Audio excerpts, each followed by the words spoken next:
It's time for bookkeeping, beer, and BS. You have to know the values of your company. And I shared with you a form earlier, a little worksheet earlier that we can share here in the group. But you need to discover your core values. And those values, everybody needs to know them, because that's the foundation of your culture in your business. And if this isn't an exercise that you've done before, I strongly encourage it. But the good news is it's easy to discover your core values. And notice the key word that I say discover. I don't say create, I say discover, because they actually already exist. They're already there in your business. They're there in your heart. They're there in your mind. They're already there. You just have to discover them. And so I'll share a worksheet here later, but it's basically a 4-step system of discovering your core values. And the reason that I say that they're already there is because you know who your perfect employee is already. You might have one, you might have 2 or 3.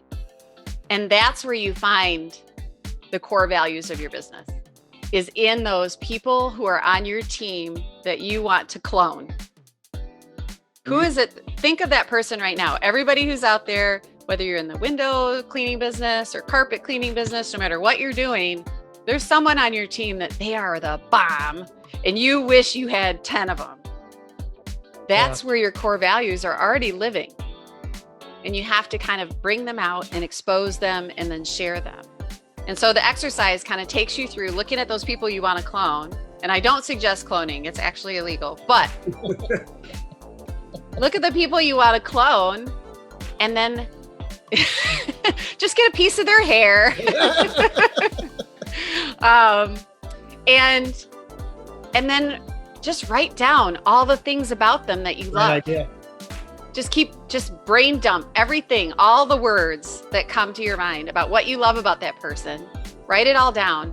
And guess what? In all those words, if there's 30 or 40 words on the page, that's where your core values are. It's in those words. We had an interesting one. We didn't explicitly do the exercise, which is probably why we missed this one.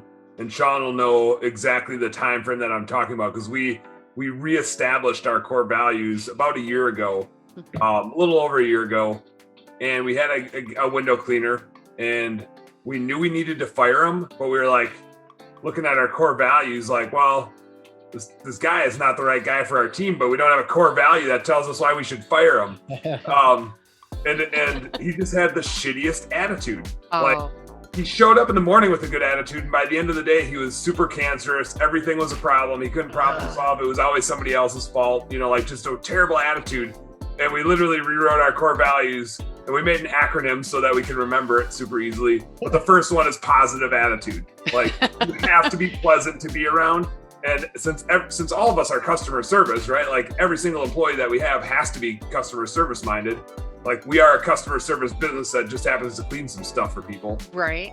They better have a positive attitude, or at least, like, they're going to have tough interactions. They better have that. So we had to create a core value to have to be able to point to something to let that person go. Well, I love that. That's kind of like an upside down world version. Just thinking that, yeah. Jeannie comes from this angle of all the positive things about the good, and we're like, we missed one. You could literally take your worst employee and write down all the things you hate about them, and then look up all the antonyms. Right? That'd be the long way to do it. You're right. First, I've got to. That's us. That's us.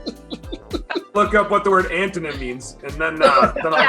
Look up the antonym word, meaning of the opposite. Excuse me, the opposite. Okay. I got the context clues. I was getting the context clues.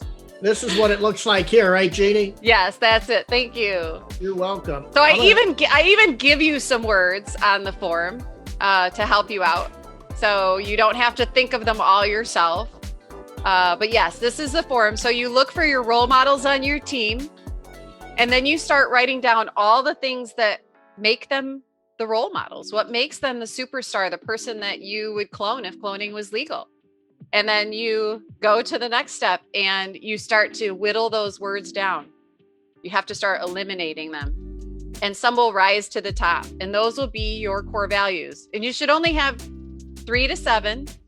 Anything more than that is overkill.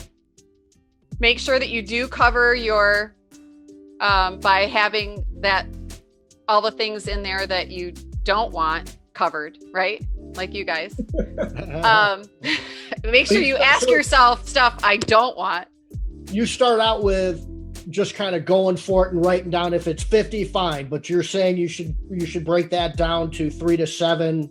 Right. And so it sounds pretty fun and easy to get all the things down. You observe somebody that's a rock star, an A employee, and just love everything about that person. And I think I'm thinking of a couple, and I can write down 50. I could. How do you whittle that down, though? Do you need to start to bring in your values, or how do you get that mindset?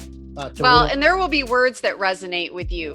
Yeah. Okay. Right. That will jump out on the page once you start to look at those. And so you either you keep them, you circle it to keep it, you cross it out to kill it, or you combine them, like 2 words that are similar or that you can make into one value. Okay. So you have to kind of keep whittling. And it's a great exercise to do with your leadership team. If you do have a leadership team, it's good to get other people involved because that creates ownership. My team loved this exercise and loved doing it together. And the good news is core values can change, right, Dan? Sometimes you got to revisit. Right. Rediscover. You know, if you find that they aren't working for you, go back to the drawing board and start over again. But then after you write your core values and you've got them whittled down, we actually went with 3 because I wanted it to be really easy to remember. Ours are caring, excellence, and community. And our mission is making lives better, right? So very simple. I literally have 6 words all together. And but then you write a statement about each one, kind of explaining what that means to you in your business and how you're going to live it out. And that leads into step 3. And step 3 is just living them. Okay, now you've got them. And you've got them, and now you just got to live them.